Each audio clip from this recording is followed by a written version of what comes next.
नमस्कार, आप news phonation देख रहे हैं। मैं हूं आपके साथ वंदना। बताया जा रहा है कि बिहार की राजनीति कभी भी करवट ले सकती है, क्योंकि जिस तरह से जदयू के अंदर खाने में ही दो गुट बढ़ती नजर आ रही है। ललन सिंह एक अलग गुट बनाए हैं, जहां आरसीपी सिंह का एक अलग गुट बना हुआ है। आखिर चल क्या रहा है जदयू के अंदर, हमारे साथ बात करने के लिए हैं कांग्रेस के राष्ट्रीय प्रवक्ता सह बिहार विधान परिषद के सदस्य प्रेमचंद मिश्रा। क्या लगता है, इसको कैसे देख रहे हैं? आखिरकार जदयू के अंदर खाने में ये क्या हो रही है? क्या लगता है कि 5 सालों तक सरकार चल पाएगी या फिर और क्या कुछ ये? तो बिहार में बीजेपी और जेडीयू के अंदर कुछ भी ठीक ठाक नहीं है, पहले सब लोग जान रहे थे। बीजेपी का जो वर्तमान नेतृत्व है वो अपने सहयोगियों को भी नहीं छोड़ती है। तो जो राजनीतिक गतिविधि बिहार में बढ़ी है पिछले 1-2 महीने से, उससे लग रहा था कि बिहार में नए राजनीतिक समीकरण बन सकते हैं। और नीतीश कुमार जी जिस तरह से नेता प्रतिपक्ष के यहाँ गए, राबड़ी जी के यहाँ कई बार गए, आपस में इन लोगों का मिलना जुलना शुरू हुआ, तो कई प्रकार की अटकलबाजियाँ शुरू हो गई थी। तो भारतीय जनता पार्टी ने जिस तरह से अंकुश लगाना शुरू किया है, वो यह बताने को पर्याप्त है कि एनडीए में कुछ भी ठीक नहीं है। बिहार में कभी भी राजनीतिक अस्थिरता के माहौल बन सकते हैं। उसका असर जेडीयू के इनर पॉलिटिक्स में भी पड़ा है। जनता दल यूनाइटेड के नेताओं में भी अपने राजनीतिक भविष्य को लेकर चिंताएं बढ़ी हैं।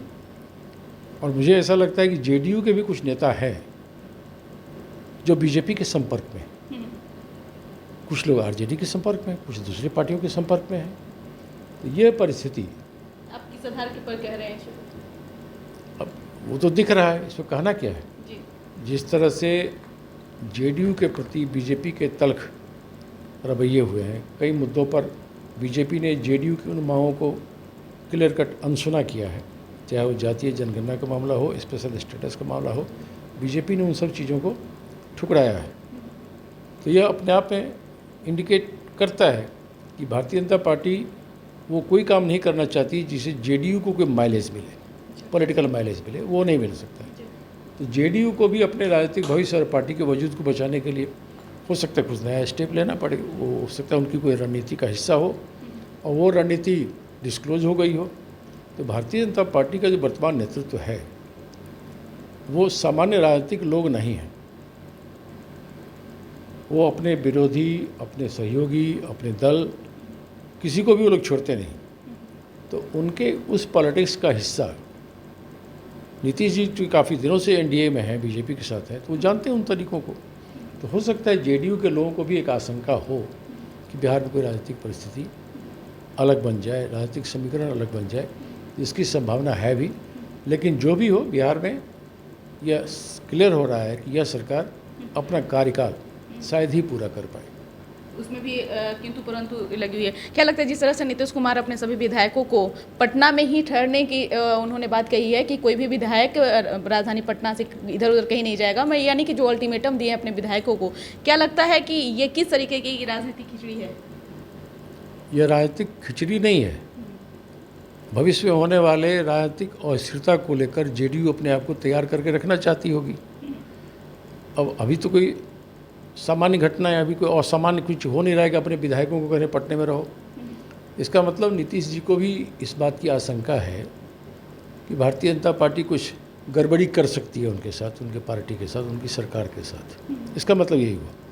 तो ये परिस्थितियाँ आने वाले समय में, तभी मैंने कहा बिहार में नए राजनीतिक समीकरण और राजनीतिक अस्थिरता के माहौल बनाने के लिए पर्याप्त है। क्या लगता है कि भविष्य में कांग्रेस से बात हो रही है या फिर आरजेडी की तरफ रुख बदल सकती है? आज के डेट में कांग्रेस पार्टी या किस पार्टी की किससे बात हो रही है वो जानकारी हमको नहीं है।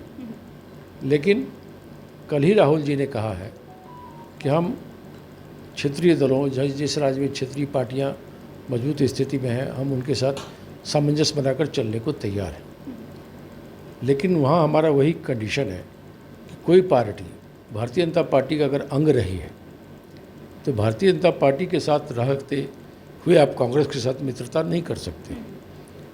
तो अगर जेडीयू को भी बीजेपी से अलग हटना है तभी जाके ऐसी परिस्थितियों पर चर्चा या गौर पार्टी कर सकती क्या है। आज लगता के डेट में कोई परिस्थिति नहीं। क्या लगता है कि जिस तरह से देश में महंगाई को लेकर के बड़ी राहत तो केंद्र सरकार पहुंचाई, लेकिन सभी लोगों को वो राहत नहीं मिल पाई, क्योंकि जिस तरह से गैस सिलेंडर की अगर बात किया जाए तो सब्सिडी सिर्फ उज्ज्वला योजना के तहत जो लोग खरीदे हैं उन्हीं को मिलेगा, बाकी लोगों को आखिर क्यों नहीं? इस प्रश्न का उत्तर भारतीय जनता पार्टी को देना चाहिए, एनडीए के वालों को देना चाहिए। कल जिस तरह से पेट्रोल डीजल की कीमतों में थोड़ा बहुत कमी किया गया है, ये तो वही चालाकी वाली बात हो गई कि पहले 20 रुपये दाम बढ़ा दो फिर 5 रुपये घटा दो। जी। यह दाम जिस तरह से कम किया गया ये पर्याप्त नहीं है, और कम होनी चाहिए, क्योंकि अंतर्राष्ट्रीय बाजार में भी कच्चे तेल की कीमतों में अभी वृद्धि नहीं हुई है। जी। दूसरी तरफ बिहार में ऑलरेडी पेट्रोल डीजल 100 रुपये से ऊपर है लीटर, रसोई गैस की कीमत 1100 रुपये क्रॉस कर गया है। तो जो महंगाई बढ़ी है उसमें बहुत बड़ा योगदान पेट्रोलियम प्रोडक्ट्स की बढ़ी कीमतों का है। और सबसे बड़ी चीज़ है, बिहार सरकार और केंद्र सरकार दोनों मिलकर जो टैक्स लेते हैं पेट्रोल पर डीजल पर, वो एबनॉर्मल है, असामान्य है। 52 रुपये प्रति लीटर डीजल पर और 52 रुपये 80 पैसे प्रति लीटर पेट्रोल पर बिहार सरकार टैक्स देती है, केंद्र सरकार का टैक्स होता है। उस टैक्स में आपने कुछ कमी कर दिया है, कुछ क्यों कर रहा है, पूरा कम करिए, इतना टैक्स लेके क्या करेंगे? सरकारी खजाने को भरना और जनता के ऊपर अतिरिक्त बोझ देना ये कहीं से भी उचित नहीं है। तो जनता में जो एक गुस्सा या कहीं ना कहीं आक्रोश एनडीए सरकार के खिलाफ पनप रहा है, मैं समझता हूँ उस गुस्से को कम करने के लिए इन्होंने एक कदम उठाया है, लेकिन ये कदम पर्याप्त नहीं है। इन्हें और भी टैक्स में कमी करनी चाहिए, दाम में और कमी लानी चाहिए, और जो टैक्स है उसमें बहुत बड़े पैमाने पर कमी और कटौती की आवश्यकता है। वो करेंगे तो लोगों को राहत मिलेगी। एक आखिरी सवाल है कि जिस तरह से देखा जाए कि मुख्यमंत्री के गृह जिले में सोनू एक राजनीति में एक अलग ही पहचान बना रहा है, एक अलग कहा जाए कि वहाँ एक राजनीतिक केंद्र भी बन चुका है सोनू का गांव, जहां आप देख रहे हैं मुख्यमंत्री से लेकर के सुशील मोदी, तेज प्रताप यादव, पप्पू यादव, चिराग पासवान, ये इसके जरिए क्या वो राजनीति करना चाहते हैं या दरअसल में सोनू को मदद करना चाहते हैं ये लोग? देखिए, जब भी कोई ऐसी घटनाएँ होती हैं तो राजनीतिक दलों के नेताओं की सक्रियता बढ़ती है, और उस बच्चे ने बहुत कुछ एक तरह से पोल खोला है बिहार की शिक्षा व्यवस्था की। बिल्कुल। तो इसी में अगर अधिकारियों का पूरे सिस्टम का, तो उसमें अगर विभिन्न राजनीतिक दलों के नेता वहाँ जा रहे हैं और उसे कुछ यथासंभव मदद करने की कोशिश कर रहे हैं तो अच्छी बात है, इसमें कोई बुराई नहीं है। इसको राजनीति करना या ऐसा कोई राजनीतिक उद्देश्य से कुछ बातें हो रही है उससे मैं नहीं मानता। मैं समझता हूँ इन बातों का असर सरकार की क्रिया प्रणाली पर होना चाहिए। सरकार उस सिस्टम को ठीक करे जिसका नुकसान उठाना पड़ा सोनू जैसे बच्चे को, और भी बिहार में बच्चे हैं जिनको नुकसान उठाना पड़ रहा है। सरकार को ऐसे कदम तत्काल उठाने चाहिए। ये परिस्थिति जो सोनू ने झेला है वो दूसरे को नहीं झेला पड़े। इस करो बस इतना ही। बने रहिए न्यूज़ नेशन के साथ। धन्यवाद।